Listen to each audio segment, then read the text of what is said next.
Good morning and welcome to the Daily Geeky Pastimes podcast on the 9th of June 2023. In today's episode, we're going to be talking about all of the announcements from Summer Games Fest. Well, maybe not all of them, but just like the interesting ones.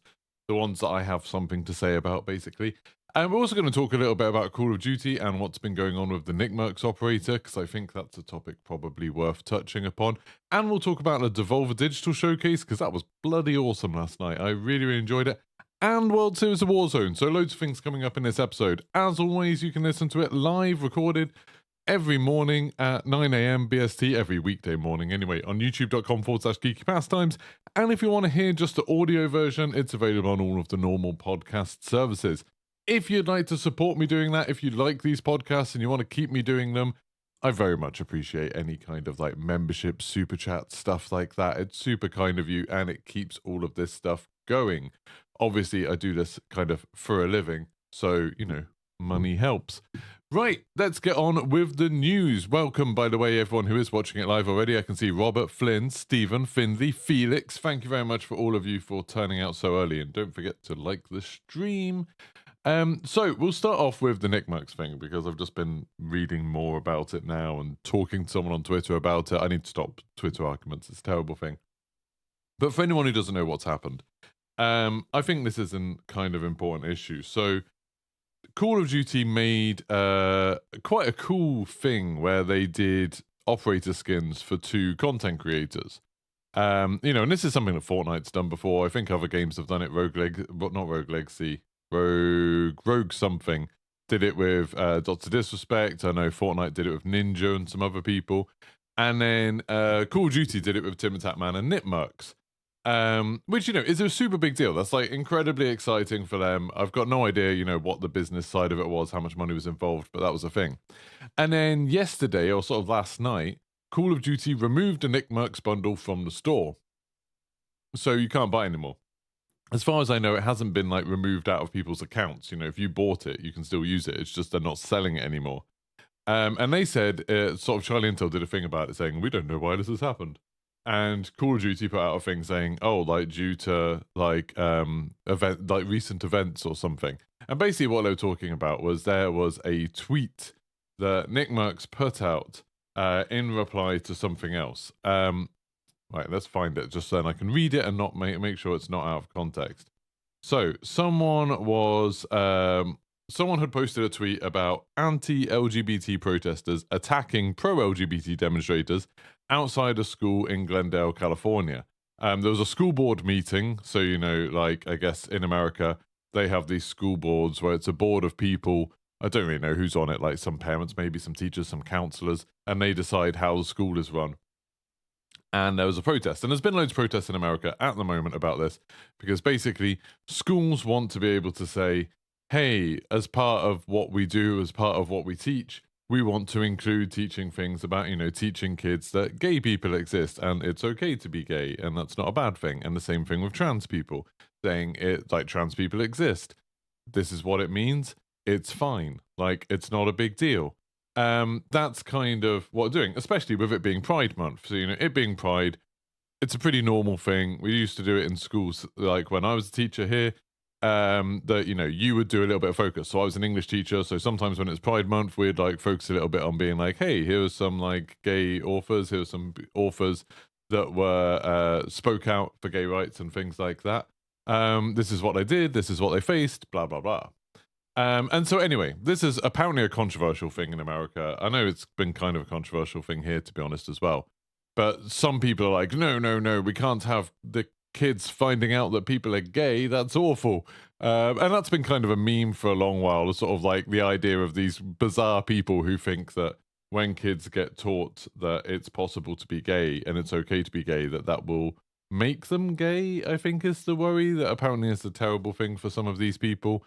They're like, no, we can't have the teachers teaching them any of this. Instead, we need to have parents doing it, because parents are super reliable. Unbiased, objective, kind of teaching of things. And it's like anyone who's ever been around children, like a group of children, ever, will understand why you can't rely on parents to teach kids something important. Because lots and lots of parents, the majority of parents will do a wonderful job and do a great job of it. lots of parents are not equipped to do it, and they don't have the understanding, they don't know the things themselves, and it's not fair for them to have to pass that ignorance onto their kids. Lots of parents are bigoted and horrible people, and they will pass those values onto their kids. And I've taught very young kids before who have had outrageous opinions and outrageous views on things. For me, in my experience teaching, it was normally a race thing. It was normally to do with racism.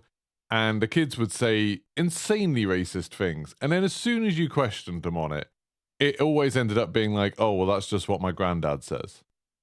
That's always what it comes down to. It's always like, that's what my auntie says. That's what my brother says. That's what my parents say. It's always like, it's just come from something their family says. They don't really understand it, but they've internalized it. And now that they think people of such and such a race or religion or whatever are bad people. And it happens all over the place. And it's just like, that's why you can't rely on parents to do that. You need some kind of more society neutral kind of space to do it, where it's like, hey, this is kind of what society thinks. This is kind of what's acceptable in society.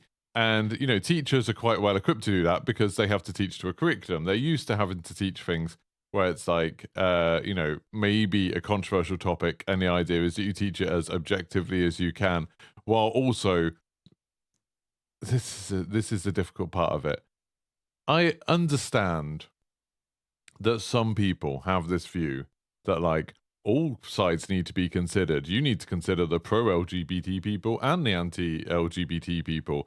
It's as if people are saying you need to consider the racist people and the people who are anti-racism.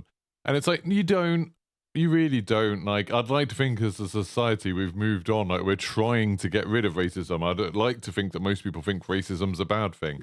It'd be nice if people thought homophobia was a bad thing, if transphobia was a bad thing.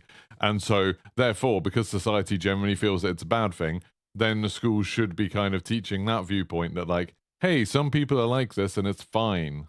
It's okay. They're not hurting anyone. They just love other people, or they feel like they're a different gender to what they were assigned at birth or whatever.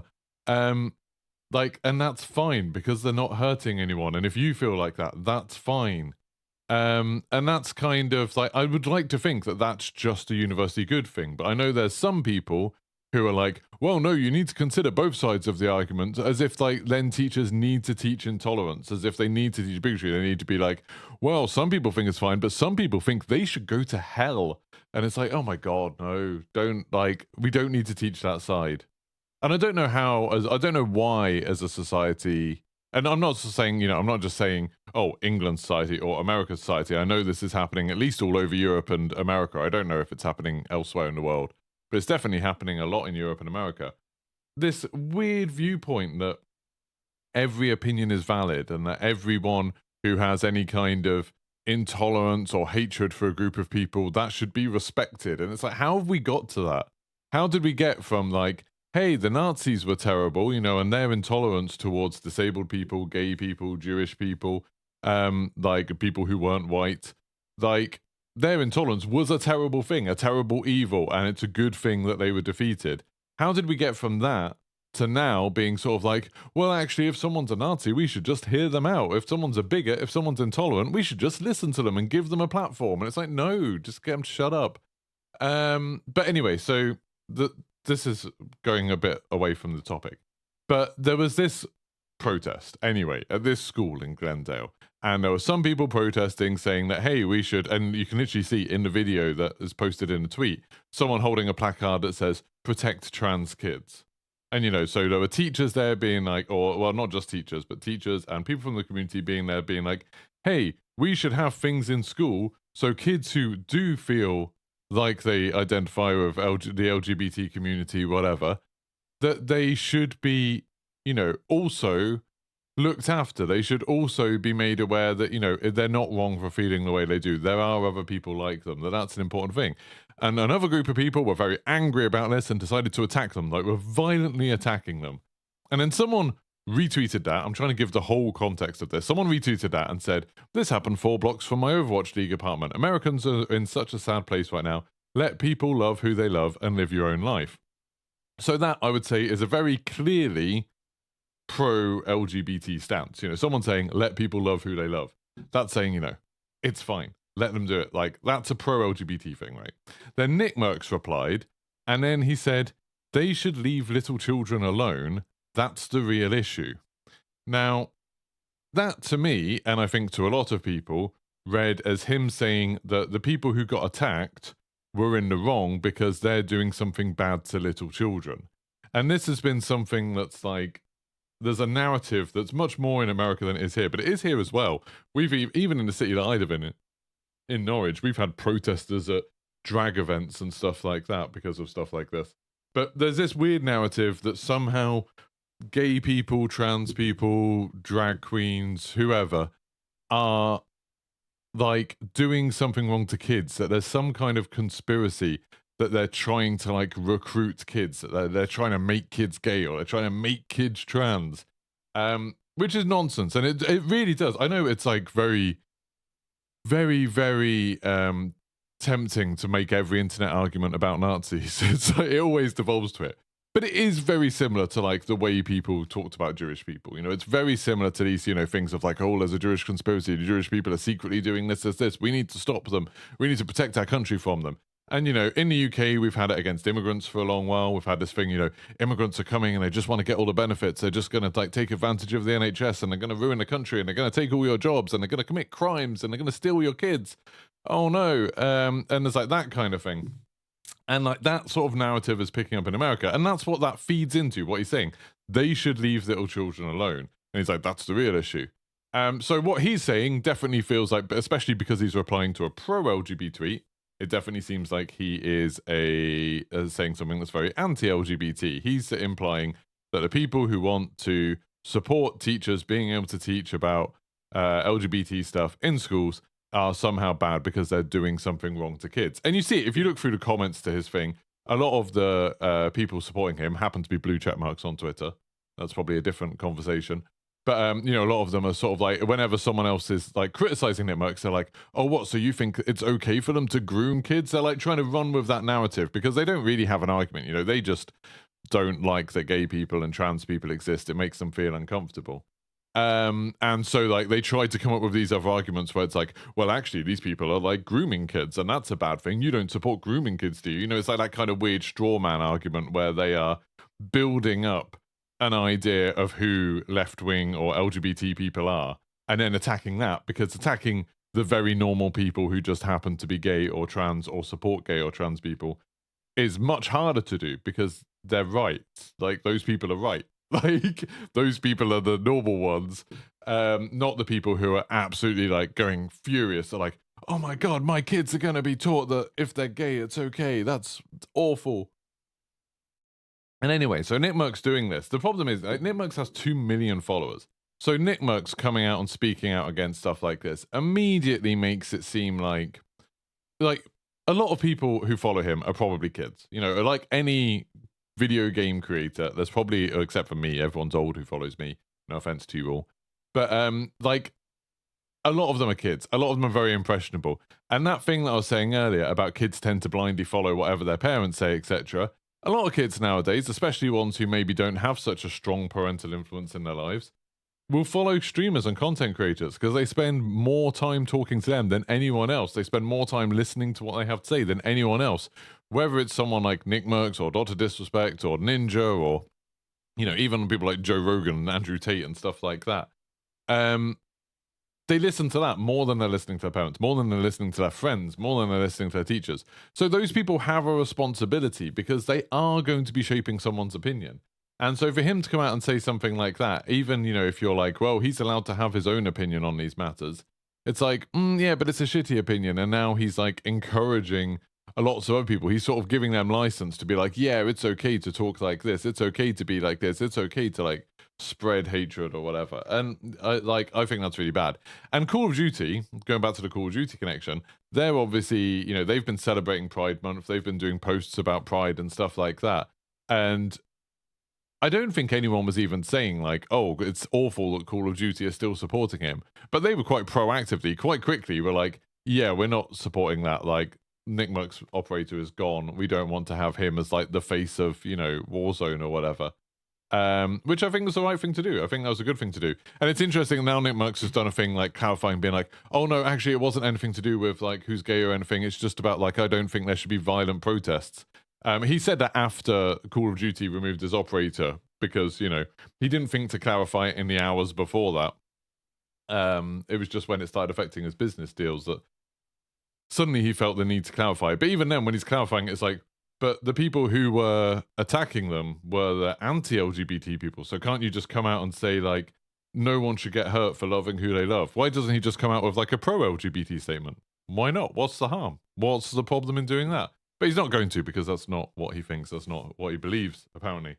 But yeah, so I don't know. This whole issue is, I think, an interesting thing. And I think one of the reasons I wanted to highlight it, really, is because I think it is a rare win for a corporation coming out quite strongly, doing something that's not in their best business interests, to be like, you know, think of who the Call of Duty audience are. Like, think of the type of people that are the Call of Duty community as a whole.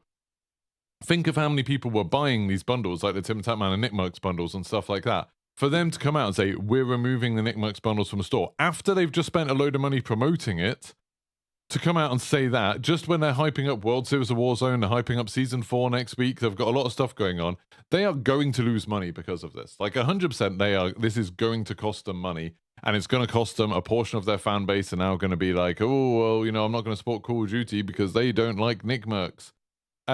And they still did it because, you know, it sort of showed some kind of principle. I'd like to think someone at that company, someone at whoever, Activision, Infinity Ward, whatever, someone was like, yeah, like, this isn't okay. We can't support this. And they made they took a moral stance on an issue. And I think that's a good thing. I'm not saying that, you know, I've seen other people being like, well, what about Activision's, like, problems with Bobby Kotick and sexual abuse and stuff like that? It's like, that is still a problem. Like, it's not like, oh, because they did this, everything else they do is perfect. It's more like, hey, we should, like, say they did a good thing now. That's it. Like, you don't just, again, it goes back to a thing that I've talked about on this podcast so many times, of things don't need to be binary. Things don't need to be like, this is all good or this is all bad. Things can be a bit more nuanced than that. And like, Activision doing a good thing once doesn't mean that, like, oh, now I think everything Activision does is brilliant. It's more just, this is a good thing. Like, that's it. It doesn't need to stretch much further than that. Too many dude bros, yeah, 100%. So I'm going to read through chat a little bit. I would just want to say as well, before I move on, like, I realize, and I've thought about this quite a lot over the last year, that as a content creator, I don't really talk about this stuff very much. I don't really talk about pride or LGBT stuff or anything like that. I don't, you know, and I don't talk that much about, like, misogyny in the gaming space, and I don't talk about all that stuff. And there's, like, sort of two reasons for that. And one of them is that there's, because of what I was talking about, the whole binary thing and nuance, it's very, very hard to talk about it without someone being able to take your comments out of context. You know, the format of this, where I'm talking to you and I don't get very much feedback back, and everything that I say is, like, recorded, it's super easy to take one line, one sentence out of context and change it, and then it's almost impossible to defend yourself against that. And I'm always vaguely aware of that I don't want to say something. Like, you know, the common thing is sort of like, if you made a comment like, and I'm going to make a comment that would be easy taking out a comment here, if I made a comment like, people can love whoever they want to love, I support everyone on this, you know, like LGBTQIA, whatever, I don't know all the letters, on this thing, then you're going to get someone saying, well, what about those people who think that pedophiles should be included in that? Are you saying you support pedophiles? Oh my God. And, like, that sort of thing happens. And it's like, no, because this is a nuanced, difficult conversation where there's lots of things to talk about. And that doesn't mean that it's like a blanket thing. It doesn't mean that, like, you can extrapolate from whatever I say something else. And that's part of the reason why I don't talk about it. And the other part of the reason is that I am a white, middle-class, straight man. And my perspective is probably, like, the least useful. Like, in terms of perspectives that are incredibly overrepresented, I'm, like, right in the middle of that bell curve, aren't I? Like, I'm right at the top of it. I sort of have basically everything going for me that means, yeah, like, my thoughts aren't like that significant, because I'm just sort of like, I'm not a part of any of these minorities. I haven't felt the prejudice and stuff like that that a lot of these other people do. So all I can really do is support and try to, what's the word? Like, signal boost things that I agree with, things that I support, and stuff like that. And so often, if you follow me on Twitter, you'll see me, if you look at the things that I like on Twitter, or the things that I retweet sometimes on Twitter, stuff like that. I try to do a bit more of that. So, like, like when taking it to an issue that's much easier for everyone to understand and talk about, the issue of like women in gaming and content creation and stuff like that. That's something that I do feel very strongly about. And I felt very strongly about, like, even before I was a teacher, the idea that, like, I didn't like the fact that gaming was seen as like a male thing. And I've always like had a bit of a problem with that. I've always been sort of like, this is a really bad thing, and I think it limits the gaming community, it limits gaming creation, it limits like everything. That there's like this idea that the normal idea of a gamer is a man. And it annoys me that when I look at my video stats and my stream stats, it's like 97% men. Sometimes like 99% men, depending on the platform. And like that does bother me, because it's like, what, this is like half of the population that like just aren't like getting involved with any of the stuff that I care about, and that bothers me. So, and I think like I think a big part of that is representation. We'll talk about it a bit with Summer Games Fest, but like seeing women excelling at video games, seeing women who make video games, seeing women presenting things about video games, all of that kind of stuff is really important. That's why I made, a big deal when there was all of that stuff about, okay, I've forgotten her name now. That Call of Duty streamer that people accused of cheating. Nadia. Was it Nadia? People were accusing of cheating and stuff like that. And that's partly why I made a big deal of that, because it's like, oh, suddenly there's like a woman doing really well at Call of Duty. Suddenly people have to jump out and assume that there's something nefarious going on. And but me talking about it doesn't carry that much weight, because I'm like part of that very privileged group. I'm I'm a guy who plays Call of Duty. I'm like a very normal person to play Call of Duty, and so it's much better for me just to like sometimes when we're playing on Twitch, raiding someone, and then I might be sort of like, oh, I'll raid a woman who's streaming, because maybe that'll be someone who like other people haven't seen so much. I'll go out of my way a little bit more to like retweet women who are talking about stuff and like their streams. It's just kind of the signal boosting thing of like trying to work out ways you can use your privilege to maybe boost something from a perspective that is underrepresented. Like, that's kind of the best I can do. Like, it's difficult to think of other things to do. And, just like actually supporting those people, realistically, like, being in their streams and chatting to them and stuff like that. So, like, that's why I don't talk about this stuff very much. I don't want anyone to think like, oh, he's on the fence or anything like that. I like fully support the whole like trans rights and LGBT and pride, and like getting rid of racism out of gaming, get rid of the misogyny out of gaming, like 100%. It's a very difficult and maybe pointless thing for me to talk about sometimes.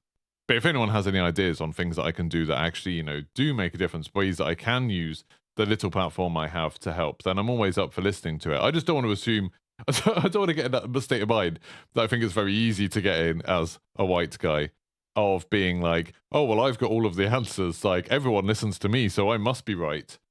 Which I think is what gets a lot of people in these trouble.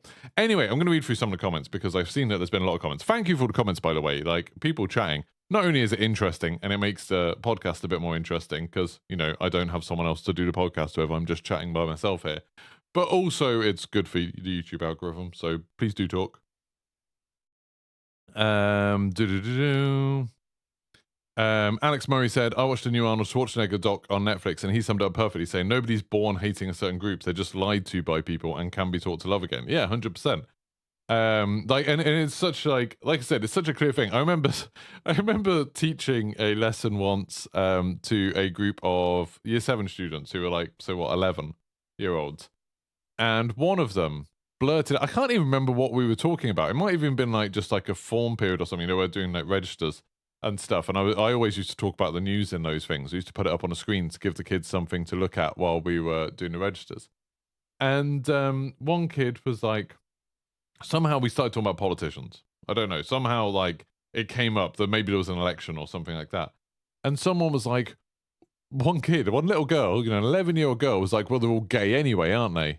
Like, real like venom in her voice. And I was like, what? She was like, all the politicians are all gay, so we shouldn't listen to them. I was like, wait, like, why do you think we shouldn't listen to gay people? And why do you think all politicians are gay? And she was like, I don't know, my nan says it. And it's like, what? And she felt that, like, because she'd heard her nan say it, she felt that that was a normal thing to just repeat in front of a room of 30 other people. Like, that's a weird thing to think. Like, that's an utterly, like, bizarre take to have, even just to internalize it yourself. But then to feel like you can share it with other people is, like, just utterly bizarre. And it's like, you know, and as soon as you sort of, like, sat her down, like, so, okay, so like, why would you think all this? Like, why do you think that? And then she's just like, oh, I don't know. Like, in making them realize they don't know anything about it is, like, the important thing. And I feel like that's always a teacher's job, is more not telling people what to think about something, but making people realize what they don't know. Making people realize that, like, some of the things that you think you know are just, like, you know, errors. They're just, like, fallacies, they're lies, they're, you've been manipulated, whatever. And so it's important to be like, hey, like, these are untrustworthy sources of information for this reason. Like, you need to think about this yourself. So here's the facts. Like, here's the truth of it. What do you think? And most people come to a more reasonable understanding. You know, kids are very malleable in that way and will come to a more, you know, sensible understanding once you give them that. Not everyone, but most of them. It's very rare that someone will jump to being like, oh, well, then those people should die, shouldn't they? Robert Very said Europe's light years ahead on social issues and justice. Yeah, it's sort of. I mean, there's a lot of right-wing parties picking up a lot of steam in Europe. You know, you look at what's going on in Italy and Germany, and I think they've had it in Sweden as well. There's a lot of issues with right-wing parties picking up popularity just because people have problems in their lives and they like to blame someone else. So whether they blame immigrants, whether they blame people with different sexualities to them, people with different kind of worldviews, different religions, whatever it is. There was a stabbing in, I want to say, France yesterday. And it's just some guy, it was horrific. Like, some guy just walked into, like, a playground and stabbed a bunch of, like, 3-year-olds. You know, it's like proper, like, toddlers, like little kids. And they stabbed a bunch of kids and a couple of adults. And, like, there was a big deal made on the news where it was like, oh, you know, he was a Syrian refugee who was living in Sweden, then he'd traveled to France and then done this thing. And it was like saying, oh, we don't think there was a terrorist thing. It turns out that he was like, as he was going around, he was talking about Jesus Christ. And, like, one of his ex-partners interviewed him, was like, oh, yeah, he was a Christian. And it's like, immediately that kind of narrative of like, oh, this must be a Muslim terrorist was dropped because it turned out he was a Christian. And it's like, maybe he was a Christian terrorist. But it's like, that doesn't go along with what European people think at the moment. You know, that doesn't go along with, like, the narrative that's sort of like, oh, you know, these Muslims coming over and doing bad things. And it's like, oh, this guy was a Christian. Like, what does that say? And he was actually, not just he was a Christian, but he was actively talking about Jesus Christ while hurting children. Like, you know, just saying. I don't know where I'm going with that, really. And then carrying on with some of the more chat. LA Kennel, I imagine we won't see any more streamer skins on Call of Duty after this. Maybe, or maybe, like, they should be more careful with who they pick.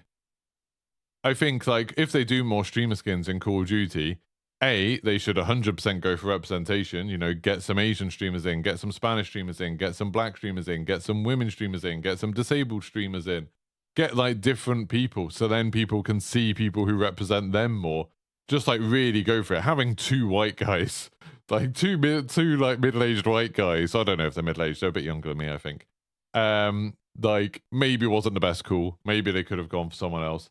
But yeah, like, I think strongly, like, they should do more streamers, but they should just be a bit more careful about who they pick. Maybe not just dude bros. Just reading through some of the other comments in case there's anything else that we want to talk about. They took a stance on a very hate-based community. It's a step in the right direction. Yeah, 100%. Mikey Casio GTR, who I've never seen before in my chat, decided to jump in to say, you are a virtues signaler. I think he means a virtue signaler.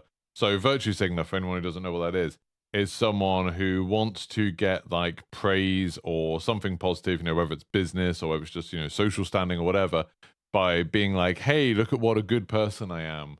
Like, hey, I'm a wonderful person, therefore. And so people who are, like, shitty can use that as like an insult. They can be like, oh, you know, I'm real. I'm not a virtue signaler. I have these terrible opinions. I hate people. And then, you know, those people who like, they're saying something reasonable and they're saying something tolerant, they're just virtue signaling. It's just, again, it's a way of like trying to demean people who are saying something reasonable. If you got something like to disagree with what I'm actually saying, Mikey Cassio, that would maybe be more effective than just trying to use virtue signaling as an insult. Yeah, I mean, Alex just saying like, oh, it's great to hear you talk about pride and showing support is great. I am very, very aware of like it all the way through. I'm always aware that there's going to be people in my community that like are from these underrepresented groups and then might feel like, oh, you know, Geeky doesn't talk about all of this stuff. But like I said, there's kind of reasons why I don't talk about it, but I don't want it to be misunderstood for a lack of support. I'm also like, to just go back kind of like to Cassio's virtue signaling point, I've also always been a little bit, and this is me being cynical, a little bit skeptical. This podcast's gonna go on forever, by the way, we're only halfway through.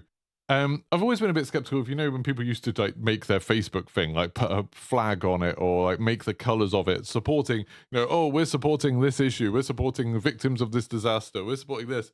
I've always been a bit weird about that kind of side of it, of just sort of like, you know, oh, I'm not going to do anything important, but I am going to like change the color of my profile picture or something. I've always been a bit reluctant to get involved in that kind of thing. I'm more than happy to talk about this stuff if people ask me about it.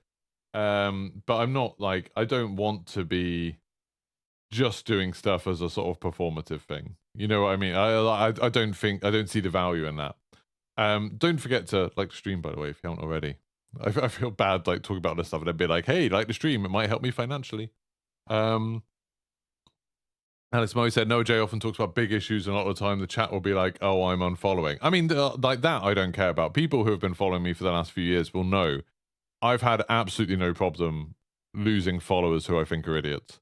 If like you're following me and you're like, oh, I don't agree with this, I hate gay people, I like whatever. No, I don't want people to clip stuff out of context. But if people are like that, if people are like watching me and being like, I don't like his values, I want to be intolerant of these groups or anything like that, I would much rather they unfollowed me. I've cared quite a lot about making a community of people that I think are all right. Like if you're here and you're still chatting and you've been around for a while, then it's probably like because I think you're all right. And it's like I'd much rather have a community like that. I've always had a thing like I've talked about it a couple of times a long time ago about how as a content creator, once you start getting a bit of an audience, you have to make decisions about do you want the biggest audience possible, which is very good financially, like just to accept absolutely everybody and just kind of go for big numbers.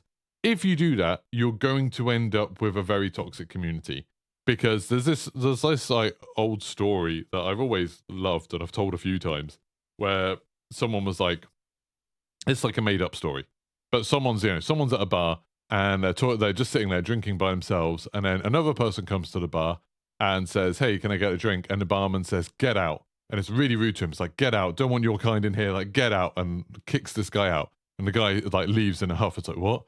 And then the first guy at the bar turns to the barman and says, why'd you do that? Like, why are you so rude to that guy? And the barman's like, oh, well, I saw he had like a, like a sort of, I don't know, an iron cross or a SS or a swastika tattoo or something like that on his arm. And the guy was like, oh yeah, but surely like you can't just turn customers away because like you don't agree with them, whatever. And he's like, no, but as soon as you like accept someone, as soon as you like tolerate someone's presence, then they'll see it as a safe space. And then they'll tell their friends who are like them that they can come there too. And then before you know it, you're running a bloody Nazi bar. And that actually happened in Norwich. There was a bar, it's shut down now. But there was a bar in Norwich that ended up with like a Nazi night on one night because they just like didn't kick them out in the first place. And then eventually you've got a problem if you've got a whole gang of Nazis now. It's like that's going to cause trouble if you try and get rid of them. But yeah, and like that's always the way I've seen it with my community of like, I've been very quick to kick people out. I've been very quick to ban people if someone's been at all like sexist, racist, homophobic, anything like that. Just get them out super fast. And some people argue that I go too far because I've kicked out people who like talk about leaks and stuff. I've kicked out people just because they're super toxic. I've kicked out people just because I think they're assholes. But I think now I've ended up with a community where, okay, it's much, much smaller than some of the other communities, but it's full of people that I quite like talking to. And I did it with the Discord. The Discord used to have like 2,800 people, I think, in it, something like that. And then one day, me and Maida, who's like the mod, one of our mods, just went through and kicked about 2,300 people from it. And it was basically just going through, because I used to have this whole thing of like, I didn't want kids on there because, you know, back then I was teaching and it was like an awkward thing. And also just it annoyed me having kids on there. And I didn't want people on there who were just spamming memes and stuff. And so I was getting like really kind of, I didn't want to be on my own Discord. So I was like getting rid of more people. And eventually I was just like, actually, screw it. Like, Discord isn't making me any money. I'm just going to kick everybody who either I don't know or they're not active or people who annoy me in some way. And so we just did like a massive cull of all the people. And people could rejoin if they wanted, if they actually cared about it. And then some people I still kicked and some people I didn't. But I think like sort of pruning your community is very dangerous financially, but it's a really kind of positive thing to do if you want a nice community. And I have to say, like, when I have interacted with brands and stuff like that, a few people have come back to me and said like, hey, your chat, like your Twitch chat or your YouTube chat, it's like, it's not toxic. Like, people expect it, you know, because I play Call of Duty and stuff, people expect it to be full of like toxicity and stuff like that. And, you know, when we did the community night the other night with Call of Duty, everyone's like saying GG after they die, and everyone's like, yeah, this was cool. And everyone's super welcoming of like everybody. And it's like, that's really cool. Like, that's a really nice thing to have. And growing a smaller community that's super positive and, you know, has the right kind of, you know, what I see as the right kind of values is much more, well, not much more important to me than making money. I do want to make more money, but it's an important part to me. I would hate to like not enjoy talking to people in chat. I'd hate to not want to look at my own Discord, you know, stuff like that. And it's a difficult thing to balance. CS6, I love these podcasts, always different topics, not just COD. Also love the shirt. I love this shirt, it's awesome. It's got Squirtle on it. I don't know if you can see it. There. It's very cool. I get lots of compliments on this when I go to Disney for some reason. El Diablo, you'll have to rewind. I'm not going through the whole thing again, though. But yeah, right, let's go on. It's a much nicer place to be for sure. Yeah, Alex, I think lots of people end up coming and hanging out in my chat and being like, hey, this is nice. People are being nice to each other. It's pretty cool. Right. So that's the first news story anyway. That's I mean, that's quite a big thing. Then a slightly smaller news story. World Series of Warzone EU Stage 1 Finals was last night. I really enjoyed, well, we did a little stream party for the first 2 or 3 games, but then I had to go watch Summer Games Fest. I really enjoyed, there was an interview with Geeky after he won the first game, and he was asking the commentators how the format worked because he didn't know. Just so yesterday when we were saying how confusing the format was, even some of the people in it, even some of the people who were winning it, didn't understand how it worked. World Series of Warzone is so bloody complicated. So right now, I think the top 25 teams from last night are going through to the final, and then the bottom 25 teams will go through to the stage 2. I don't know if they go straight through to the stage 2 qualifier or if they go through to the stage 2 final. And then if they lose that, if they win the qualifier or they're in the top 25 of the qualifier, then they get through to the final. And then the stage 2 final. And then if they get in the top 25 of that or the top 15 of that, then they go through to the actual final. Or if they're in the bottom 35, then they go through to like a last chance event. And then if they're in like the top 5 of that or the top 4 of that or something, then they get to go into the final. Or if they lose that but then they win a final wildcard event, then they get to go to the final, and then there's going to be a final in London where there's like the top teams are going to fight each other for insane amounts of money.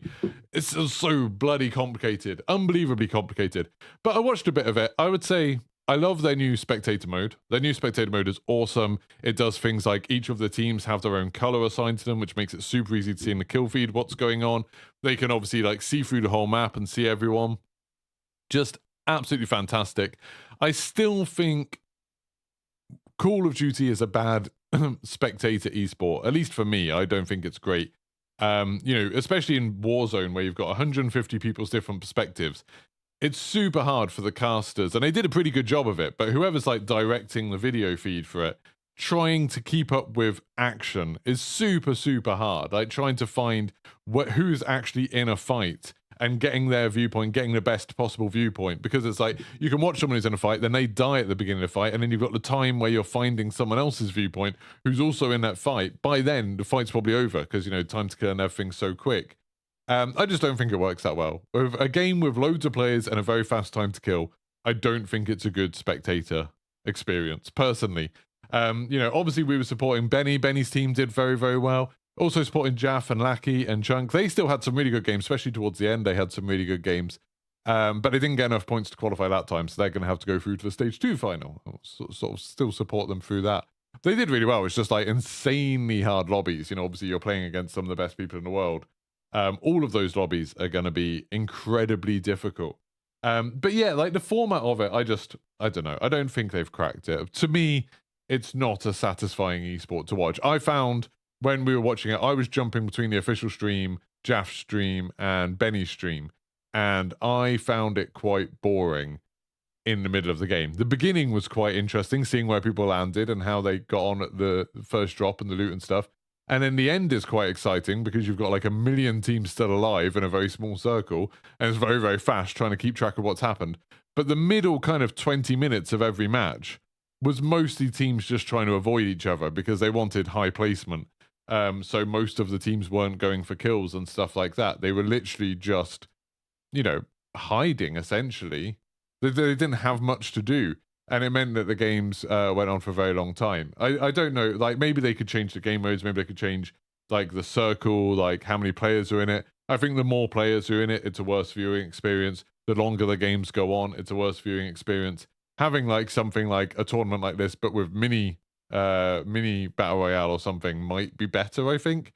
So then you'd have more quick games. There's also an insane amount of downtime between games, like just crazy amounts of downtime, where it took so long to like get everyone out of the lobbies, count up all the scores, set up a new lobby, then get into the next game. Just loads of killing time. So yeah, not the best experience for me, I think. Right. Now we'll get on to what was going to be the main topic of this whole thing, was Summer Games Fest, and now we're 43 minutes into podcast. Like I said, this might be a longer than normal podcast, but let's get into it. So we're going to go through everything big that was announced, and I'll just sort of give my reactions to each one, because I would say overall, my overall impression of Summer Games Fest is that it was pretty boring. Like, there wasn't something that really shocked me that I was amazed by. There was some good presentations for games we already knew about, and there was one or two smaller games that I'm like, oh, that's cool, I'll probably give that a try. But it's not like I was absolutely blown away by them, which was a shame. And I think the actual presentation of Summer Games Fest was bad. Like, they had a lot of trailers with a lot of gameplay, that's really good, but lots of Jeff Keighley awkwardly talking on stage. And it was kind of hard to tell sometimes whether it was like a sponsored bit. Sometimes he would get people, you know, sometimes it'd be a developer would come on stage, and that's always a bit more interesting. But then he would be asking weird questions that were just basically repeating points off the press release, like, hey, so you're coming to talk about Spider-Man 2. I hear you can play as 2 Spider-Men in this one. And then they're like, yeah, you can play as Peter Parker and Miles Morales. And it's like, yeah, we know. That was in the PlayStation showcase the other day. Like, it just seemed weird. Like, I don't really get who that's for, because people who aren't super into this stuff aren't watching Summer Games Fest. And people that are into this stuff already know what's happening with Spider-Man 2. It just seemed like super, super odd. And then they did weird stuff, you know, like bringing Nicolas Cage out, and they had a couple of voice actors. I never understand why they bring voice actors out. It seems just super odd, super weird pacing, lots and lots of filler. I get the impression what probably happened was a few games dropped out quite late on, and so they had to like fill time by having these long, awkward conversations. It was just awkward. Just a very awkward situation that made it quite unpleasant to watch. And it's something that like other showcases have found ways around it. So like Nintendo, Microsoft basically cut out a lot of the talking bits, and they you know, normally you'll have Phil Spencer talking a bit at the beginning, and then it'll be like game. Sometimes you'll have the developers come out and do a presentation themselves where they're talking, but they are talking about the game. They're not pretending it's an interview. They're not pretending it's a conversation. It just is them being like, hey, we want to explain this thing about the game. And that's a bit better. You have Ubisoft, who have always done a good job of like just finding really good hosts. So I think they used to have Aisha Tyler in there, who was really good. They just have like someone really charismatic or someone really funny who can like be entertaining between the trailers. That's fine too. But having Jeff Keighley sort of awkwardly bumbling his way through stuff and just sort of, you know, bragging about all the famous people he knows, I just found that really cringy. Anyway, let's talk about the game. So the first reveal trailer was probably the only game that was revealed, you know, only game that was a surprise that I really liked, and that was Prince of Persia: The Lost Crown. This is a game that's coming out 18th of January 2024, so really not that far away. It sounds like a long way away, but it's only 6 months away. That's coming out. It's a 2D sort of platformer like you'd expect from Prince of Persia, lots of jumping off walls and avoiding spikes and stuff. But the thing that made it look really cool was that it also looks like it's got a really, really good combat system. Like, really cool. If you've seen games like Dead Cells and things like that, some of those rogue-like, vaguely Metroidvania-y type games, where they've got quite complex, like, melee fighting systems. It looked like that, but like AAA quality. It looked really, really cool. So that's a game I'm definitely excited about. I didn't know anything about that going into it, and so I'm looking forward to it. Graphically, it wasn't the most impressive thing, definitely. But then, you know, sometimes I think that might be a good thing, because that means it'll probably be on Switch, and it'll probably run on my Steam Deck, which will be cool for stuff like this. But yeah, excited about that. Excited about a new Prince of Persia game. Also, it just reinforces the thing that I've said for bloody ever. Ubisoft are super good at making risky games. They are super creative. They do games that other people wouldn't. You know, taking Prince of Persia and putting it back to a 2D game, a 2D platformer with like melee combat and stuff like that. That's something different. Like, that's something a bit more unique, and I think that's really cool. And Ubisoft are really good at doing that. And then they get all the flack for just constantly releasing Far Cry and Assassin's Creed games. I don't know. It's weird. But I thought that was awesome. Then there's Mortal Kombat. Mortal Kombat 1 had its gameplay trailer. Absolutely incredible trailer. Well worth a watch if you haven't seen it. One thing that really struck me is that it's insanely fast looking. Like, Mortal Kombat to me has always felt a little bit slower than something like Street Fighter or Guilty Gear or BlazBlue or anything like that. And, you know, that's part of the reason why I've liked Mortal Kombat in the past. It's a bit more accessible because it's a bit more slower, a bit more deliberate. Tends to be a bit less button mashing and more kind of deliberate. You know what attacks you're doing. You can see what attacks your enemy are doing. This looked a lot faster. Like, an incredible amount faster. I'm not sure if it's just that they had incredible people playing it. But, yeah, really, really fast. But the graphics looked absolutely awesome. The backgrounds in particular, the sort of settings looked incredible. And all of the characters looked really cool. It looks like they're really doing like a lot of fan favorites. And then they've got this cameo system that they seem to feel the need to explain over a very long time. And it's like, oh, it's just kind of like, you know how in games where you have two fighters with a tag battle, like Tekken Tag Team or Street Fighter and stuff like that, instead of you actually having two different fighters, you just have a cameo fighter where you can use their moves occasionally. But they're not a separate fighter. You can't switch entirely to them, but you can use their moves occasionally. So at the beginning of the fight, you pick a main character, pick a cameo character. Your main character can use some moves from that cameo character. That's it. And they felt the need to go on about that for bloody ever, which really sort of killed the energy. That was when... So Summer Games Fest was really good up to the end of the Mortal Kombat 1 trailer. And when they started interviewing Ed Boon, it massively went downhill, and it never really recovered from there, in my opinion. Then we had Path of Exile 2. It was like the world premiere trailer. I didn't think this didn't do anything for me at all. Like, I'm excited to see what they do with Path of Exile 2. It's always interesting, the idea of having, you know, a more expansive, deeper ARPG as a competitor to Diablo. That trailer was just literally someone walking through a dungeon, zapping people with electricity. It looked like every ARPG ever. Like, graphically, it looked quite nice, I guess. But I've been playing Diablo 4 a lot lately, and Diablo 4 looks super nice. So I just don't really understand the point of it. I don't know why they showed it off. So that did nothing for me. Then we had this insane crossover game, which I do love that Capcom does these sometimes, where we've got Street Fighter 6 and Exo Primal. So we got, like, a robot version of Ryu fighting a Triceratops at one point. Exo Primal is a game that's coming out very soon. I think that's coming out next month, maybe July. It's going to be on Game Pass. It's going to be awesome. We'll definitely play it on stream. You fight a load of dinosaurs with your friends, what's not like. But yeah, there's going to be a Street Fighter collaboration with it, where you're going to have robot versions of Street Fighter characters fighting dinosaurs. Sounds awesome. Looks good. Then we had the whole Nicolas Cage Dead by Daylight thing, which I swear was already announced.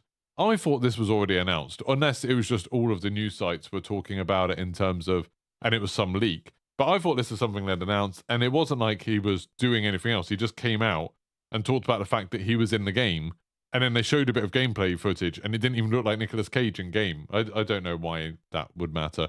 So that was a bit boring. Then there was a Witcher trailer, which seemed a little bit odd because Henry Cavill's, Henry Cavill did a little video bit introducing it, even though he's like been very publicly attached to saying that the show's creators don't care about The Witcher and they don't care about the games. And he's left the project after this season. But okay, there was a trailer. I didn't think the trailer was very good. I don't know. This is why I don't do the live casts of these things, because I was quite negative about basically everything in this show. So I apologize for all the negativity coming your way.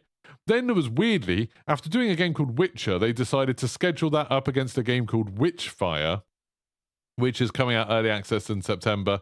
It didn't look very interesting, I thought. I think this was the first person shooter thing that involved some kind of vaguely fantasy gothic setting. I don't know. There's just a lot of games like this around at the moment, these kind of indie first person shooters that I don't think are that interesting. Apparently it's from people who made a load of good games. At the beginning it said, like, from the makers of Vanishing of Ethan Carter, Painkiller and Bulletstorm. Painkiller and Bulletstorm were very good games, but yeah, the gameplay of that did absolutely nothing for me, and the environments and stuff just looked kind of blank, which seemed like a shame. Then there was a PlayStation VR 2 trailer for Crossfire. I thought this game looks quite bad. It looks a lot like Call of Duty, like Crossfire has always, and the Crossfire games have always been bad every time I've played them.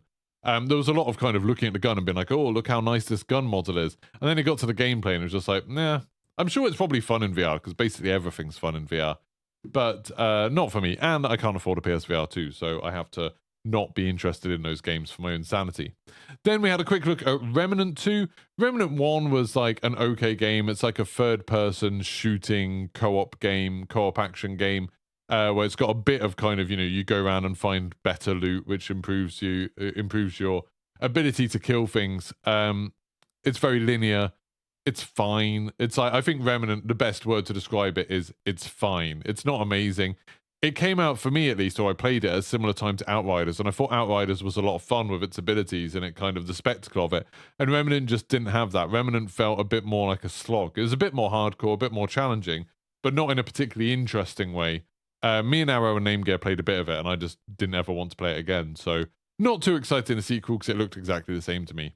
Then we had the announcement of Sonic Superstars, which is Sega saying, hey, remember the old Sonic games, the old 2D pixel art Sonic games?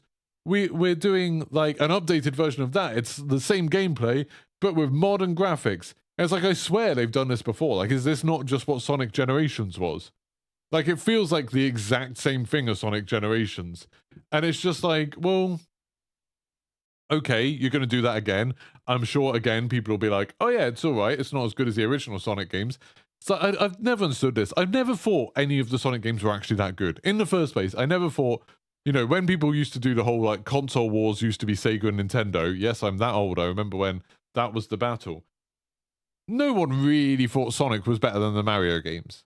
Like, that was just a crazy thing. Like, the Mario games were just incredible game design and have stood the test of time. If you play Sonic now, it's like there's a bit of fun to be had, but they're not great games. And they've just, ever since then, for like 30 years now, they've kept on trying to capture the spirit of a game that was just okay when it came out. It's utterly bizarre. And you look at all of the crazy things Nintendo's done since with the Mario franchise. And it's like, and how they've constantly experimented and innovated and done stuff bigger and better. And Sonic's still like, yeah, we're going to try and make that game again and probably fail. It's really odd. It seems utterly bizarre to me. Then we had Honkai Star Rail, which I have no idea what that game is. I've got a problem, a prejudice that I heard the anime voices at the beginning and then immediately my brain was just like, nope, not interested. And so I didn't really pay any attention to that trailer. I'm sorry. Then we had Lies of P, which I haven't played the demo of yet, but that's really cool. It's like a steampunk Pinocchio gothic horror game. I've heard of people who played this at Gamescom last year and absolutely loved it. So I'm really excited about that. There is a demo available on PC right now, so I might download that. Maybe we'll do a stream of it next week or something. But yeah, I kind of want to play Diablo today. But yeah, it's kind of interesting. I was more interested in it before that trailer, I would say. I would say that trailer wasn't the most exciting trailer I've ever seen.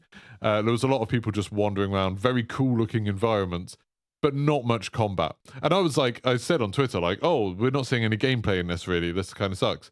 But then they said they've released a demo. So it's like, oh, okay, well, I assume the demo has combat in it. So hopefully that'll show what it's really like. Then after that, we had Sandland, which is from the creator of Dragon Ball. Apparently, he made another.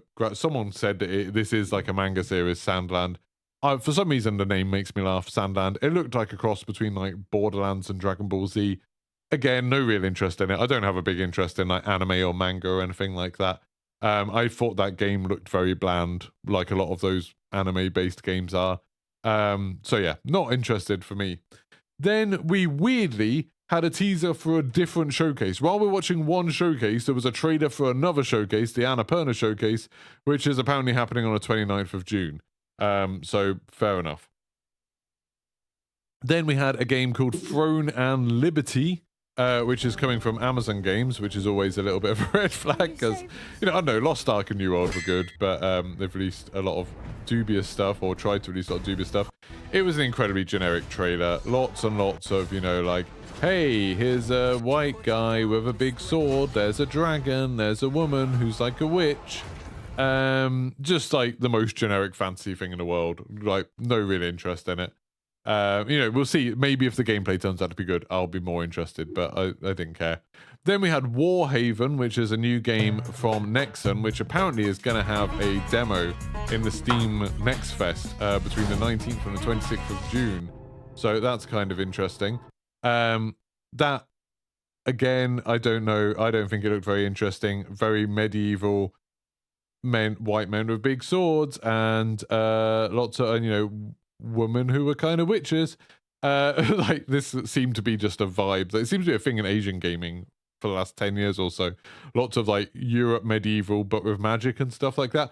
One thing that I thought was interesting in that is that they were trying to make out that all of the enemies were players. They had like name tags over their heads, but then you saw the characters that they were following just destroying them, just like using one ability and taking out like 10 enemies. Imagine if you're one of those 10 players, you know, you spawn with a big group of friends, you run into the battle, and then someone uses one ability and you're all dead. Like, that sucks. Like, that's really annoying. That would make the game really bad, I think. So it'll be interesting to see. It looks vaguely pretty. I'll probably try it because it's going to be part of Steam Next Fest. Steam Next Fest is always awesome. I'll probably play a bunch of these demos. That's happening from the 19th of June. I'm away for the first part of it, but I think I'll be able to catch some of it before I get back, hopefully. Then we had a little look at Party Animals, which is just gang beasts, but you're animals instead. It's very cute. It's very fun. Those sort of games, you know, physics-based multiplayer games, they're very silly. They're a good laugh if you're playing with friends. I'm shocked at how similar it is to Gang Beasts, though. Then there was a weird bit where, like, they started talking about Dying Light 2, and there was, like, this video talking about Dying Light 2. Then it just abruptly ended, and they played a trailer for Crash Team Rumble, which, utterly bizarre. Like, no idea what was going on there. Crash Team Rumble isn't very good. Like, I played the beta of it. It's not a very interesting game. It's like a 3v3, I think, multiplayer thing where you have to go around and try and gather more points than the enemy, and you can kind of fight the enemy to stop them gathering points. It just isn't a lot of fun. I don't have any nostalgia for Crash Bandicoot, so maybe if you are into that sort of stuff, you'd care. But I just thought it didn't feel like a fun game to play at all. So not really interested in that. Then we got a little bit of raw, unedited gameplay for Alan Wake 2. And it was like just nothingy. It was just like someone walking up to a shack and fighting a guy, like shooting a guy a lot. And it made me think a bit like, oh, these enemies look like bullet sponges. That kind of sucks. And that was it. I'm excited for Alan Wake 2. I don't want to see any more of it. I want everything to be a surprise when I go into it. So I'm sort of almost glad that that gameplay trailer to me was very nothingy. Then we got the next good trailer. It was quite a long while before we got another good trailer. But we got Space Marine 2 had a gameplay trailer. It's absolutely awesome. It announced that there's going to be a full co-op campaign for 3 people playing co-op. I really hope that me and our own name gear will be able to play this together. It looked absolutely awesome. The first Space Marine game was just incredible. Like, there's very few games that have got the feel of playing as a character like that so right. And it really, really did. You know, like, you are a one-man army taking on, like, hordes and hordes of orcs. And in this one, fighting against Tyranids. I'm not super into Warhammer lore, but the Space Marine stuff is always very, very cool. So yeah, that game looks awesome. That trailer was awesome. Loved it.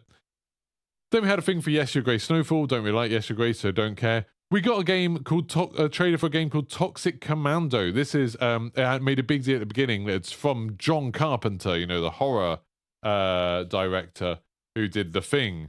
And then it was like, when they actually showed the game, it was like, oh, there's some zombies and there's you got guns and you're shooting the zombies and you drive a car. And that was it. It was just like, looked like such an incredibly generic first-person shooter against zombies, like Killing Floor or Left 4 Dead, stuff like that. But you also have a car. That was about it. Yeah, House UK there saying Space Marine 2 was the highlight. It absolutely blew me away, that trailer. Just an incredible. If you're going to watch any trailers from this, if you're listening to this thinking, what trailer should I watch? I don't want to watch the whole show. I would watch Prince Persia, Mortal Kombat 1, Space Marine, and then the last trailer, which we'll talk about in a bit. But those are the only ones that I would say are worth watching. So yeah, Toxic Commando, boring. Baldur's Gate. I'm excited about Baldur's Gate. It's coming out in August. I'm excited to play it. I haven't played the early access because I don't want to like play it and then have to play it again. So I am excited to play that when it comes out. I loved Baldur's Gate 2. I've heard good things about the third one. I didn't think the trailer was very good. They just had Jason Isaacs talking about how he plays a character in it. And it was like, okay, fine. I don't care. Out of context, I don't care about one character. They had the weird Spider-Man 2 section where they didn't have any new gameplay trailer, which was really, really odd. They just said that Venom isn't Eddie Brock, so fine, I don't care. It's not like, people were like cheering, being like, oh my god, he's not Eddie Brock. It's like, but this doesn't tell you if the story's going to be good or not. It's just like, oh, okay, so there's going to be a bit of mystery as to who it is. I'm sure by the time the game comes out, they would have already revealed it in some way, or someone would have spoiled it.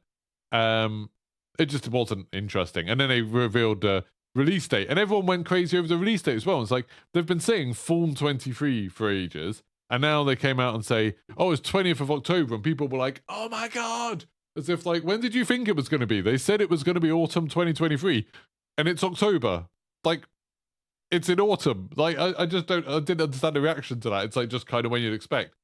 Kind of surprising release date in terms of like placement, that it's, you know, a week after Assassin's Creed, probably a week before Call of Duty. Call of Duty is normally the last week in October or the first week in November. So it's like falling between some other fairly big games. But, you know, it's Spider-Man. It will do well regardless. I just hope that no other big games come out like that week. Then we had a game. This was the craziest trailer, and I apologize people just listening to this, but I'm going to show this on the video because it was just utterly bananas. I said bananas so many times last night when I was watching this. This is a game called Power World. This is like, right, this is just 100% Pokemon. Like, I've got no idea how they're getting away with copying the designs of so many Pokemon and the art style of Pokemon. Like, literally, I've just paused it on, like, the first shot of the trailer, and that is very clearly Eevee. Same colors, same shape, everything. That looks a bit like Mareep, that's like a Pokemon sheep. That, I don't know what it's called, but it's one of the starting Pokemon that turned into a big plant flower thing that's like a lizard that's also a plant. Not Bulbasaur, like one of the later ones, but definitely looks like it. I don't know its name, but it looks a lot like it. That looks like, is there a cat called like Shinx? That's like a vaguely like Egyptian themed cat. Looked exactly like it. And then as you go through this trailer, it's only a minute long. Actually, when I said which trailers you should watch, you should 100% watch the Power World trailer because it is insane how much it's copying Pokemon. I spent the whole thing arguing with my wife. I was like, this is definitely Pokemon. And she was like, no, it's not, it's something else. And she was right. It's nothing to do with Pokemon. That's okay. So the second shot of it, definitely Gyarados. Like 100%, this looks like Gyarados. It's a big blue and white and gold dragon. Then up there, there's I don't know if that's Dragonite, Dragonair. There's one that looks like that. I don't know what it's called.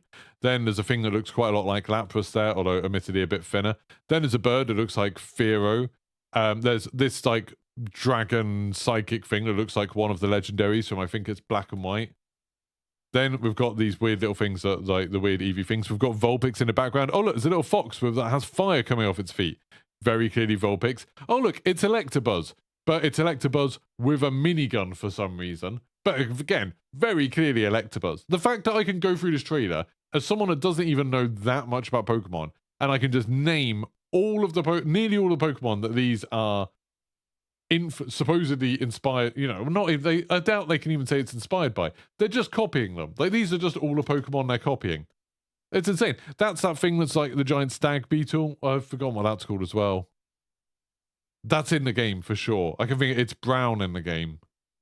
And you, on Pokemon Go, it's the South American one, but you can get it if you go on holiday to Florida for some reason. But it's that one anyway. Okay, that one looks a bit different. I don't know that one. It looks like a polar bear with a crown on. That's a little bit different. Okay, so then there's like this big shaggy dog thing that's actually a bush. There's like, that's Espeon. That's just the EV psychic Pokemon version. There's Mareeps, but with MG42s for some reason. I mean, but Pokemon ripoff is like understating how much of a Pokemon ripoff this is. Like, if this had come up at the end and they just said this was a Pokemon game, I would 100% be like, oh yeah, this looks, it's kind of cool. They're doing something different with Pokemon. It wouldn't have surprised me at all. I went through this whole trailer thinking this was a Pokemon game. Look, there's that like shark guy. What's his name? Like Sharkado or something like that. There's a Piplup over there on the left. It's so ridiculous. There's that Gyarados thing. You can get a bit of a better view of him. I don't know what that's meant to be. That's just like the one, and it's weird. The ones that don't look like they're directly influenced by a Pokemon, they look terrible. Like they look really bad. It's really, really bizarre. These, I know there's like a fairy type that looks a bit like this. I don't know what it's called because it's one of the newer ones. The big like tree elephant thing, I'm pretty sure there's a big plant elephant thing. Big firebug thing, okay. Some of these later ones, I don't know so much about what Pokemon. Gardevoir. What's the Voltion? All those, that's Piplup. How is that not Piplup? That's just a penguin. It's a short, fat, blue penguin. It's like 100% Piplup. It's not even like you could be like, oh, well, they've just got another penguin monster. Like, you can't say every penguin monster is like Piplup. But it's like, it looks exactly like Piplup. It's the same proportions. It's the same color. Everything. And then, like, that's, what's the one that's in the Pokemon fighting game? Lucario? Something like that? It's just insane. That's one of the legendaries. I'm pretty sure that's one of the Pokemon legendaries. Like, I couldn't believe it when this came up. My wife was like, see, he told you, like, that's not Pokemon. That is so very clearly Pokemon. Utterly, utterly bizarre. I couldn't believe it. So, yeah, that's Power World, apparently. Apparently not Pokemon. It's just Pokemon, but where you sort of make a base and the Pokemon have guns for some reason. Very, very bizarre.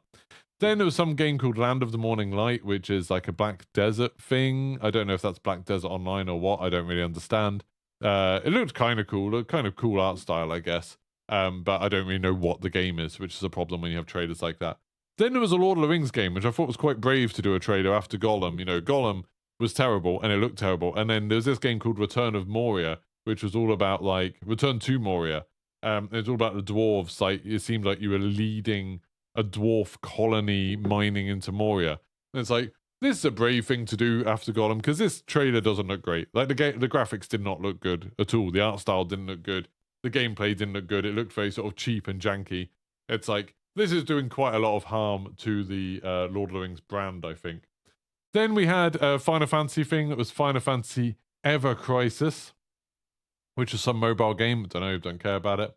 And we got Banishers, Ghosts of Eden, which was yet another, there's white people, some white guy, gruff guy is a hero and is fighting monsters. The twist was, I guess, that he's Scottish, but it's like a third-person action thing. It looked bland, I thought. Like, it didn't look particularly interesting. Games like that, it's like when you see a short trailer for them, it's just like, oh, this looks like every other game like this. When it comes out, maybe there'll be something more interesting. When we get more information on it, maybe there'll be something good. Then there was a Yakuza game, Like a Dragon Gaiden, The Man Who Erased His Name, which is coming out 9th of November. The Yakuza series has got really confusing now, where there's like Yakuza games, which are now the turn-based games. There's Judgment games, which follow a detective, and then there's Like a Dragon games, which are the real-time combat games. They're all sort of in the same world, but a bit separate, and they share some characters, but not all of them.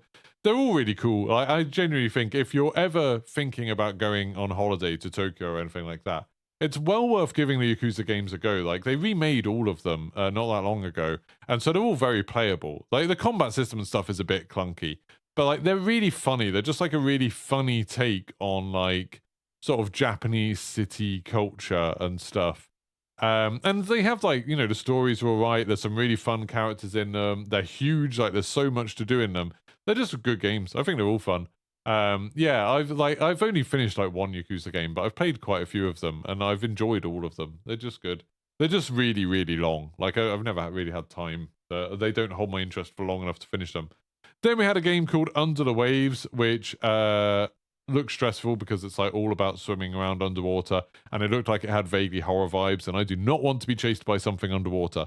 Nope, too scary. Don't like it. Then we had a Call of Duty trailer, which showed off the Vondel map. So this is the first time we've seen Vondel like in action. Looked kind of cool. Again, I'll put this up on the screen. But yeah, it looks like it's a cool map. I don't know. I find it hard with Call of Duty stuff to know whether that's going to be like, whether what I'm seeing is going to be fun to play or anything like that. But I'm always up for new maps and stuff like that. It's quite colorful, which is nice. Well, I say colorful. It's still very, very brown and grey, but it has some splashes of color, which is quite nice. I really liked it in Fortune's Keep when we got that, just how bright and colorful that map was. This one I know is meant to be a bit foggy, so that's a shame, I guess. But yeah, lots of different things happen. I really like the art style on this trailer. I thought they did a really good job of doing like just a cool, different art style. It'd be nice if they did a bit more of that. Yeah, Flynn just said, cheeky little The Boys Easter egg. Can't wait to see what's coming with that. Yeah, there's like some people from The Boys have tweeted out that there is like a spray tag of The Boys on the side of a building. So there's something coming to do with that by the looks of it. Also, like, I'm excited to see what the Easter egg is for this map, because they have said that there's some secrets and stuff. I don't know with Beanox what they're going to do, but the Beanox did Rebirth Island on the first Warzone, and that had still what I think is probably the best Easter egg that Warzone ever had. Was the one where you had to get all the find the briefcase, find the photos, the locations for the photos, get the code, then open up the bunker. I thought that was really cool. I still think that's probably the best Easter egg that we've done. And then you would unlock the red room thing. I really, really enjoyed that. So I'm hopeful that there's going to be something really cool. Annoyingly, I'm only going to have a day to have a look around it. So the day this comes out, me and Flynn will definitely be on there. We'll be playing a bunch of it. Maybe Scotto, I don't know if he's about or not, or maybe we'll be able to find someone else to join us. But we'll hop in, we'll play some of the normal thing, we'll play some DMZ. Then I'm away for like a week. But then after I get back, we'll hop into some more DMZ on it for sure. Just trying to see if I can work out where that little The Boys tag is. It's somewhere here, because it's on a rooftop, isn't it? Don't know. There's the Tim the Tatman skin being shown off in their trailer. Did I have the Nickmercs skin in this? Because that would be embarrassing if they did, really. I don't know if I saw it. Like, all of this stuff's really cool where they've got graffiti and everything. Like, they're sort of like mixing the gameplay with graffiti. Oh, they showed off that new water boat thing, the tactical vehicle that can go through the water. It looks like it's super fast in the water, which is really cool. I really like that. I'm just trying to see if there's anything else that's super interested in that. There's a little bit of showing the zoo, which is quite cool. That's fun. Then there's the train. Oh, there's a guy doing the thing, which I really hope they make it easier to do, where someone runs and jumps onto a helicopter and grabs the rung at the bottom. I know you can do that in game. We've done it, but we've had to like be super careful to like experiment with it to make it work. But it's very, very difficult. It's very, very difficult to make it happen. It just doesn't happen naturally in games. I'd like it if there was a bit more of kind of, if you jump to a helicopter, whether it's an enemy or a friendly one, you can like grab onto the rung, like almost, like a sort of sticky thing. There's also the cool aquarium stuff. It'll be interesting to know whether you can like smash the glass and stuff like that. Anything else? Oh, this area looks really cool, I thought. There's like these sort of underground waterways with like vaulted ceilings. I thought that looked awesome. I thought that looked really, really cool. Really nice, like just visual for the area. And then there's, yeah, there we go. And then they drive off the car park, and it's got an airstrike coming up behind them by the looks of it. And you can see there's the Boys tag very clearly there. I mean, it doesn't really look like it fits. It looks like it's just been added to the video or something rather than the actual map. But we'll see. But yeah, I don't know. It was a cool trailer. I'm excited for that. I think they were going to post the tactical map for Vondel. Did they do that yesterday? Did they actually tweet out the tactical map where they talk through all of the different locations? If they did, I might have a look at that later. But they are doing the DMZ blog today. They're meant to post it later today, so I'd expect it about 6 o'clock, so in about 8 hours. If they do post it, then 100% I'll make a video about it as soon as they post it, just like my reactions and explaining all of the stuff going on with DMZ. Yeah, did they post the tactical map? They posted the map of it, but that was it. They didn't do the... I haven't seen the blog post. Normally they have like a website where you can go through each of the specific locations, but it doesn't seem like they did that this time for some reason. Anyway, then we had Fae Farm, a trailer for that. It looked rubbish. Don't know. Looked terrible. I don't care about it. They had Ben Brode come out to talk about Marvel Snap. They said that they were announcing a new game mode, Conquest, that's coming out next week. I don't really understand what is going on with that. I don't know what it is. I don't know if it's like a single player mode or something like that. And then they had a little trailer from Sungwon Cho, who's like this funny YouTuber who also does a lot of voice acting stuff. But again, it didn't really go anywhere. It wasn't announcing anything. I didn't really understand what the point of that was. Then it's saying there, just reading through the comments, there was King Arthur, Legends Rise. This was a trailer that was weird. Again, very generic. White guy, gruff guy, flaming sword, dragon, witch lady. Again, European fantasy. Looked very, very generic. But the thing that stood out to me about that was how cheap the trailer looked. The trailer looked like it was for some kind of mobile game or something. It was weird. Then there was a trailer for Wayfinder, which is a free-to-play game that's coming later this year, apparently. That, again, looked super generic. Looked like it was just taking loads of things out of, like, League of Legends or World of Warcraft and stuff like that. Just didn't look interesting to me. This was another announcement, actually, that I thought was very cool, that I hadn't heard of before. The Stellaris Nexus. So Stellaris is a game that I've always wanted to get into. It's one of those 4X games, you know. I've forgotten what you call it. It's like expand, exterminate, I don't know. You do other stuff. It's one of those things where like Civilization, but it's like Civilization, but in space. And in Stellaris, you like take over a galaxy, and it's a huge thing. You know, you build up fleets and you control planets, and it's super complicated, and it takes like months to play a game. And this new one is Stellaris Nexus. Basically, it's a 4X multiplayer game where you play against other players, but the entire game only takes an hour. That sounds awesome to me. That sounds really cool. Thanks for subscribing, Nettie. But yeah, that sounds really cool to me. That's a really cool idea. So I'm excited to see more of that. The idea of taking some of the, you know, feel of a 4X game, but condensing it down into something where from the beginning to the end of the game is only an hour. I'm really up for that. I'm really excited about that. So yeah, excited to see what that's like. I'm looking forward to playing some of that.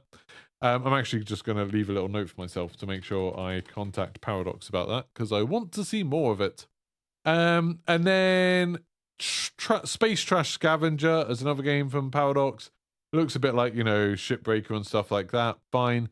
Star Trek Infinite, I've got no idea what that game was. They just showed off a big Borg cube. I think because it's Paradox, it's probably a big strategy game, but I've got absolutely no idea. There was a trailer for Twisted Metal, the TV show. The trailer was super boring. It was just like Job from Arrested Development was saying that he was doing the voice for Sweet Tooth. And then it was like Sweet Tooth pushing Anthony Mackie's head against an arcade while singing a bit, and it meant to be like a funny little awkward encounter. I just thought it was bad. Just thought it was bad. Oh, Marked at Home covered 4X is explore, expand, exploit, exterminate. There we go. Thank you very much. Exploit is a bit of a stretch, isn't it?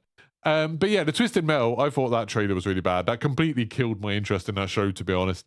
And it's weird choice to have like a trailer for it that doesn't have any cars involved for a show that's supposedly all about cars.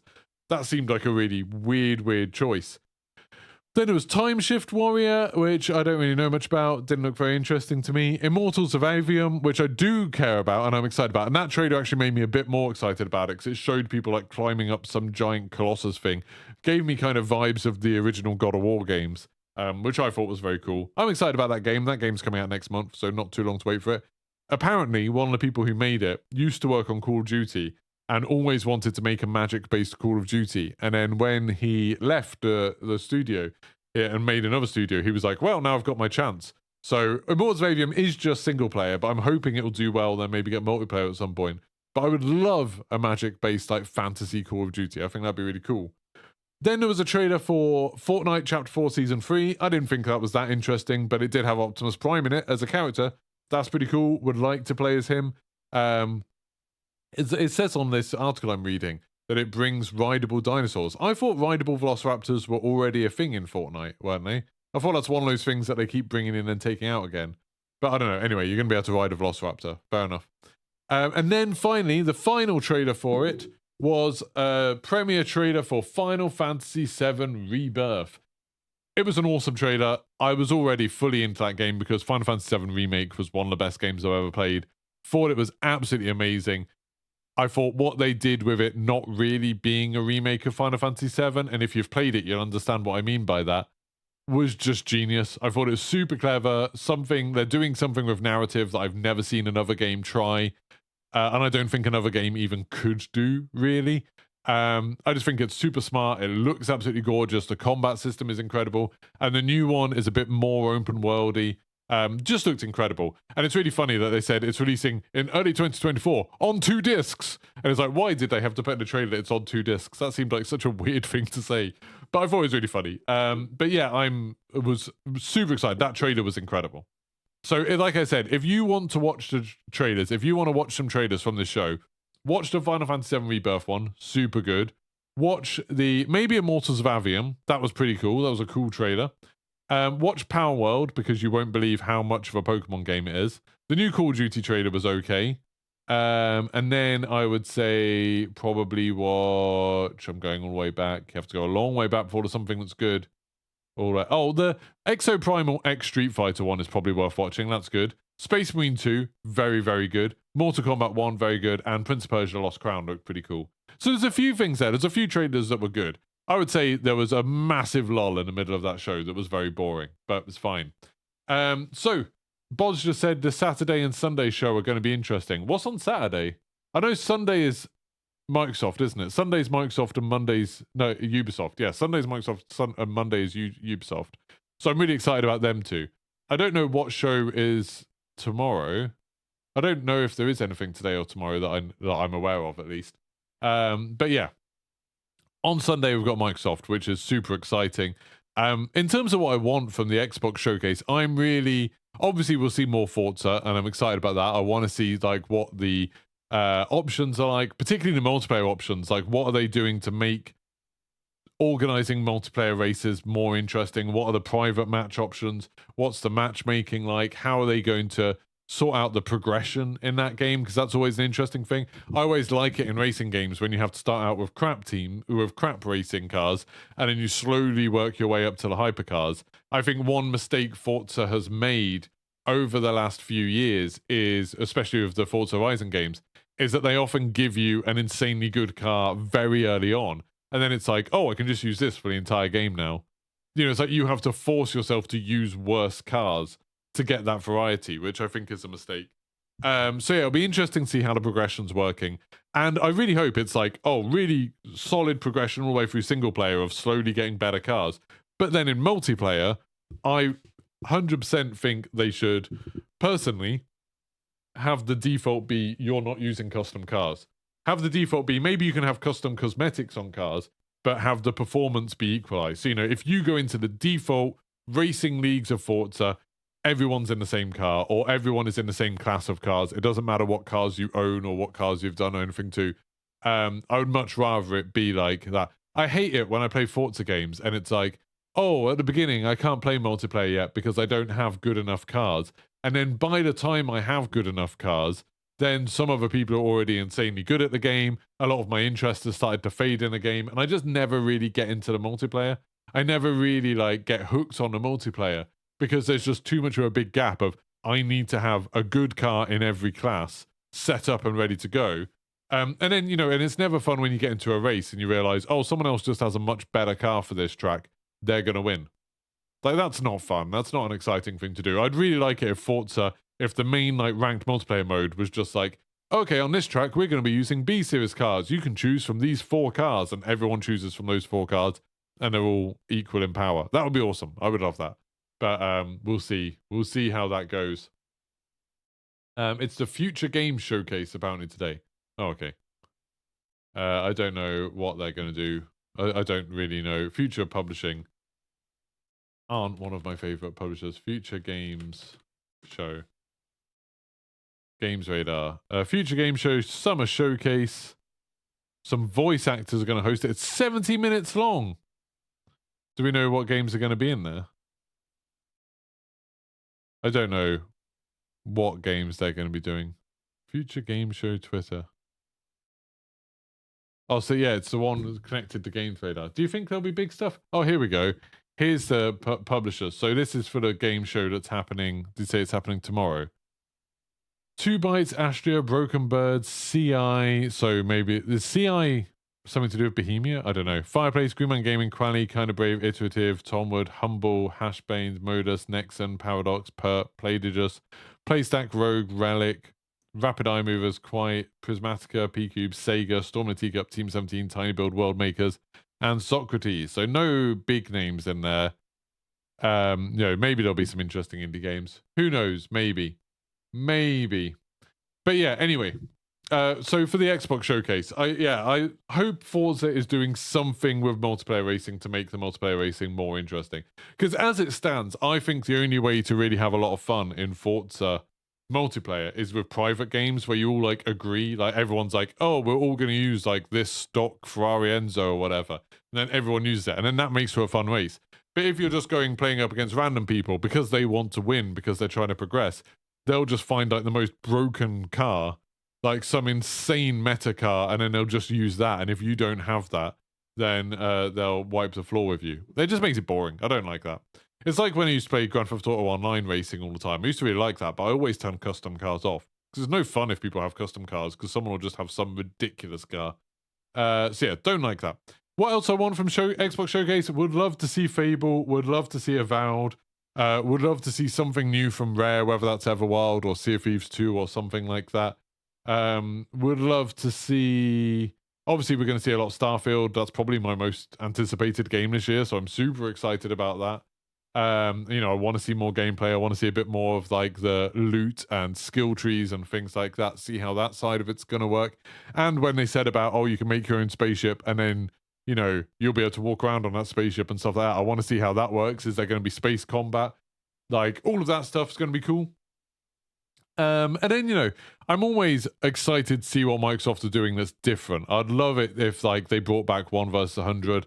I'd love it if they announced some big new IP. I'd love it if there was some big shadow drop. Imagine if there was some big games of service like shadow drop thing. That would be incredible. Would love that kind of stuff. Hello, Brickles. Mikey says, it's the same in Gran Turismo 7. Game does force novel, unusual cars and racing. Gran Turismo 7 does use balance of performance. Oh, okay. I haven't played... I mean, I've played Gran Turismo 7, but I've only played single player. I haven't played the multiplayer. I haven't really heard people talking about it very much. Again, outside of private games. I know some people that are very much in the racing game scene, and they all just play private matches, because again, then you can enforce rules and stuff like that. Because obviously you've got the other problem that if you're like into kind of sim racing and stuff, which I know Gran Turismo and Forza aren't really, but then you've got the problem of like, if you play with randoms online, they're just going to crash into you in the first corner and stuff like that. So it's helpful to have private games so you can control who's in it. I just think Forza is like, it's a bit on the arcadey side, and they could do a lot to make multiplayer racing more fun. You know, so turning off collisions by default. Again, that's something that GTA Online did that worked really well. Turning off custom cars, turning off collisions, just for like a ranked mode where you can race, everyone's got the same power level cars, everyone, like, you're not going to crash into each other. I would love that. I would have an absolutely awesome time. I might just go play Trackmania instead. That's basically what Trackmania is. I do have like a year subscription to the new Trackmania thing. Maybe I should just play more of that. But yeah, I don't know if there's anything else people want to see from Xbox. Let me know in chat.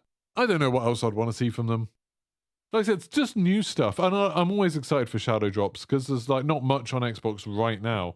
Especially because I don't have a copy of Diablo on Xbox. But it would be awesome. Right, anyway. The last thing I want to talk about today was the Devolver Showcase. There was less games that were interesting in a Devolver Showcase, but if anyone hasn't seen a Devolver Showcase before, it's kind of weirdly worth going back and watching them all. It's the only company where I would say it's worth going back and watching all of the showcases they've ever done. Because they always do this interesting thing where it's like a film that is satirizing the gaming industry. It makes fun of the gaming industry, while also presenting their own games. And their own games are normally quite interesting. And yesterday's one was like a highlight. Like, yesterday's one was one of the best Devolver showcases they've ever done. They were doing a lot of stuff like making fun of people who were saying like, oh, all games are going to be made by AI and stuff like that. They were making fun of that. And it was gory, and there was, you know, some kind of a crazy little story in it, and there were some cool games that were shown off. Like one of my favorite games that was shown off yesterday out of all of the showcases, because there was also Day of the Devs, but I didn't think that was very interesting. But out of all of them was this one that's called like Baby Steps or something, Baby Walk, Baby Steps, and it was just incredible. It's from the guy who did that Getting Over It game, you know, where you've got to where you're sitting in a cauldron, you've got to use the hammer to pull yourself up mountain. And it's a 3D game where you've got to walk, but you control each leg manually. And then it's like when you go wrong, like it shows him like kicking over some stones, then someone like has an argument with you about it. It just looked super funny. I really can't wait to play it. It looked like just one of the best things I've seen. It was one of the best trailers that was shown yesterday, and a game announcement, something that I'd never heard of. Very, very exciting. So yeah, the Devolver Showcase is well worth watching it.